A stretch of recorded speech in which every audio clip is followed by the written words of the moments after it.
Баршаңызға сәлем. Бүгін бізде 40-шы сабақ. Сөйлемнің бірыңғай мүшелері, сөйлемдегі бірыңғай мүшелерді ажыратып, бірыңғай мүшелердің тыныс белгісін қоюды үйренеміз.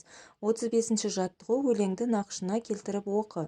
Жау жаңбыр тағыда, дала тауға көрік бер. Менің еккен бағымда өссін жүзім өріктер.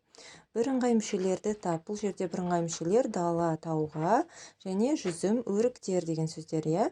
Бірыңғай мүшелердің соңғы сөзіне назар аудар. Одан не байқадың дейді. Бірыңғай мүшелердің соңғысына ғана ға және тер жалғауы жалғанған. Мысалы, далаға, тауға және жүзімдер өріктер болу керек, иә. Ал өлеңде дала тауға және жүзім өріктер деп қана жазылып тұр. Яғни тек екінші соңғы сөздеріне ғана жалғау жалғанған екен. Мына ережені оқып есте сақтап алайық. Қосымша бірыңғай мүшелердің әр қайсысына немесе соңғы сөзіне ғана жалғанады. Мысалы, өзендер, көлдер жердің берекесі. Өзен, көлдер жердің берекесі деп те жазуға болады, иә. Немесе екеуіне де жалғанады, барлық сөзіне де бірыңғай мүшелер, немесе соңғысына ғана жалғанады екен жалғаулар. Келесі 36-шы жаттығу: мәтінге тиісті тыныс белгілерін қойып жаз дейді. Тегінде адам баласы адам баласынан ақыл, ғылым, ар, мінез деген нәрселермен озбақ. Одан басқа нәрселермен оздым ғой демектің бәрі ақымақтық. Яғни бірыңғай мүшелер бұл жерде ақыл, ғылым, ар, мінез деген сөздер екен, иә. Енді тыныс белгілерін қойсақ, тегінде деген сөзден кейін өтір қоямыз. Одан кейін бірыңғай мүшелердің арасына өтір қоямыз, иә. Ақыл, ғылым, ар деген сөздерден кейін. Және де демектің бәрі дегеннен кейін сызықша белгісін қойып, ақымақтық деп жазады екенбіз. Міне, тыныс белгілерін осылай дұрыс қойып жазып аламыз. 37-ші жаттығу: өлеңнің мәнін түсініп оқы. Білімдіден шыққан сөз талаптыға болсын кез. Нұрын, сырын білуге көкірегінде болсын көз. Абай. Бірыңғай мүшелерді тап, олардың бірыңғай мүше екенін дәлелде дейді. Бірыңғай мүшелер бұл жерде нұрын, сырын деген сөздер, иә.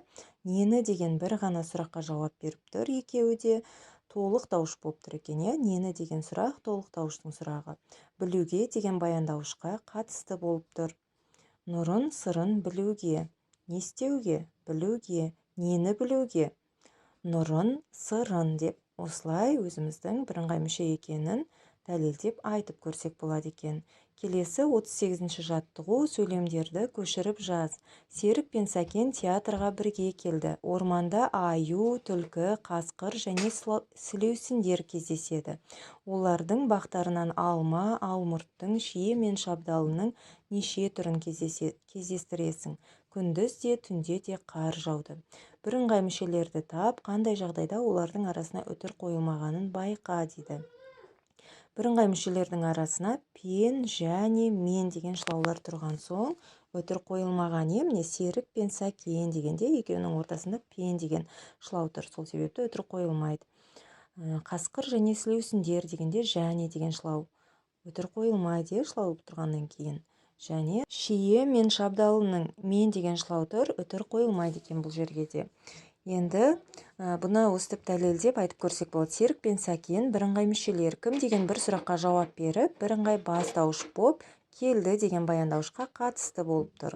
Қасқыр және сілеусіндер бірыңғай мүшелер. Не деген бір сұраққа жауап беріп, бірыңғай бастауыш боп кездеседі деген баяндауышқа қатысты болып тұр. Шие мен шабдалының сөздері бірыңғай мүшелер. Ненің деген бір сұраққа жауап беріп, бірыңғай анықтауыш боп неше түрін деген толықтауышқа қатысты болып тұр. Күндіз де, түнде де бірыңғай мүшелер. Қашан деген бір сұраққа жауап беріп, бірыңғай пысықтауыш боп жауды деген баяндауышқа қатысты болып тұр. Осылай талдап дәлелдеп шығады екенбіз. Шығармашылық үзіліс. 39-ші жаттығу: суретке қара. Суреттен кейін берілген сөйлемдерді оқы дейді. Суретте әкесі мен баласын көреміз, иә. Әке мен бала келе жатып, жолда жатқан ескі тағаны көреді. Баласы тағаны жерден көтеріп алуға ерінеді. Әкесі тағаны алып, темірші ұсталарға 3 тиынға сатады. Алған ақшасына шие сатып алады. Баласына бермей өзі жеп, бір-бірден жерге тастап отырады. Баласы түскен шиені 10 шақты рет иіліп жерден алып жейді. әкесі баласына ақылын айтады.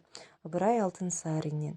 Яғни осы қай сөйлемнен суреттің атауын табуға болады дейді. Бұл суретке қарап біз Ыбырай Алтынсариннің әке мен бала тақырыбындағы әңгімесін көре аламыз. Әке мен бала келе жатып, жолда жатқан ескі тағаны көреді деген бірінші сөйлемнен суреттің атауын табуға болады екен. Сабағымыз осымен аяқталды. Жаңа сабақты жіберіп алмау үшін каналға тіркеліп, қоңырау белгісін басып қояйық. Келесі сабаққа дейін сау болыңыздар.